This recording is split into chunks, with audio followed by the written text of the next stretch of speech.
So what's your name? Jeff Tauber.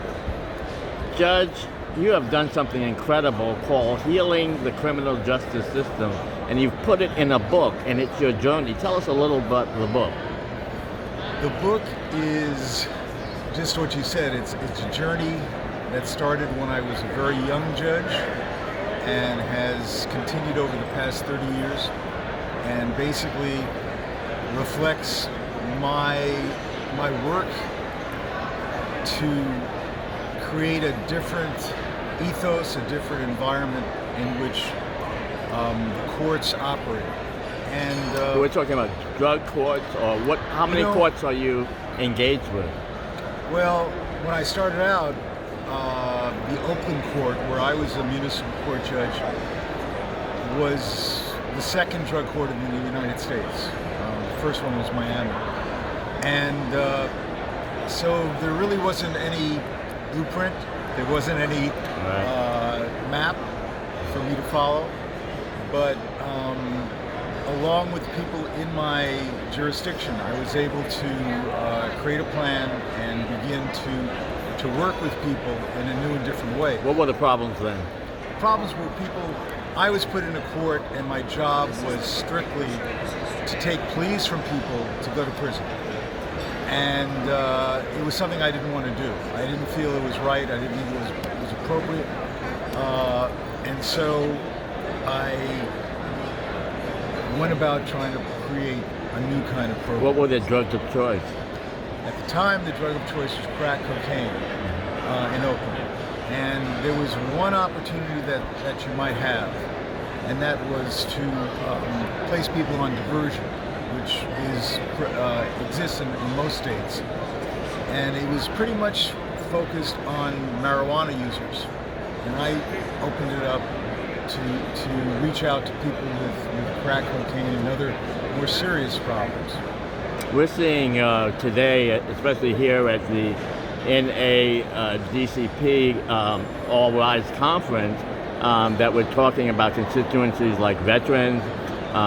We're talking about African American and the red and heat and all kinds of things like that. And obviously in terms of the opioid crisis today with carfentanyls and the rest of it, how do you handle that on the bench?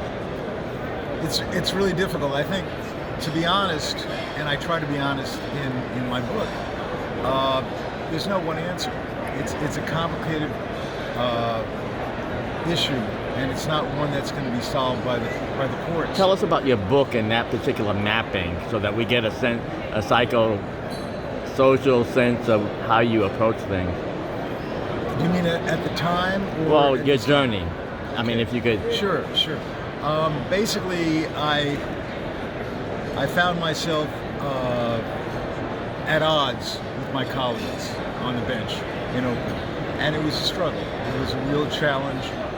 They tried to, not only the judges, but the probation department and other departments were not constructive. They were not even willing to step aside. Would you call it stigma for people coming before you, or stigma about the drugs themselves? Well, there was a stigma towards someone who is an innovator, someone who's willing to try something different. Okay. And if there's a message for your folks, for the people that you're working with, it's that it's okay to be different, and it's okay to take a risk as long as it's a productive and an acceptable risk. In other words, it's a risk that is furthering society, and it's improving society.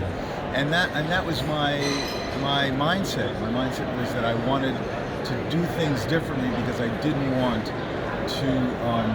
sentence people to prison for being an addict or having a serious drug problem. So, I mean, what we don't get from the judges is, if I'm white, young, and an opioid user, what advice do you give the parents, the advocacies for that type of demographic? What? White. Yes. Young, if I'm black, opioid, carfentanyl, whatever. If I'm a vet, I mean, for those constituencies, what kind of advocacy can we do for community support so that we can approach the courts and help the judges that think differently? Everyone needs to be treated as an individual, and certainly different groups, different communities, whether they're African American youth, white youth, Latino youth, and also, of course, by gender. Yeah. And then today we're dealing with veterans all day long. Right, and all these people deserve to be treated in a different way, because their problems and their issues are significantly different. Mm-hmm. And so all I can say is that the good courts are taking note of those differences, and they are actually treating them separately. So, for example, there are courts where men and women receive different kinds of treatment and are in different groups. And I think that's very appropriate. Is there a pretrial assessment that helps today that may not have been available before? Oh, there are many assessments, and quite frankly, that's beyond my pay grade. Okay. So I really can't talk about which are the better ones. But at the very beginning, my feeling was we take everyone. We don't exclude anyone because their problem is too serious.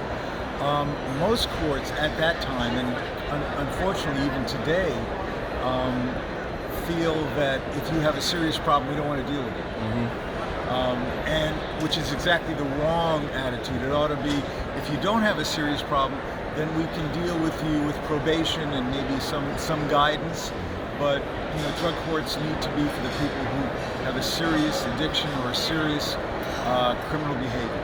When we look at your book, what is the gemstone that you really want us to capture? Well, the name of the book is Healing Criminal Justice, but the subtitle is A Journey to Restore Community to Our Courts. And when I think of a drug court, optimally, and not every drug court is able to do this, but to engage community within the court, within the practitioner base, and also within the participants themselves, that is really key. And it's important to remember that prisons are a very new phenomenon. Go back 250 years, okay, at most. And community control of aberrant or unacceptable behavior goes back to the beginning of time. Yes. Wow. Thank you so much. W. Calvin Anderson Student Empowerment Program, STOP Stigma Now. How do we get the book if we're not here at the conference? The book is free online at Amazon, and you can download it for free through the month of July. After July, it will be sold as a review. Judge, your full name again? Judge Jeff Tauber. Yes. And it's really a pleasure. Do you want people to contact you again? Absolutely. How would we do that? You can contact me at jtauber, and Tauber is Tauber, at reentrycourtsolutions, that's one word, .com. Judge, you're a wonderful human being, and this perspective of someone sitting on the bench is priceless for us as a national community, and you're a national treasure. Thank you. Very much.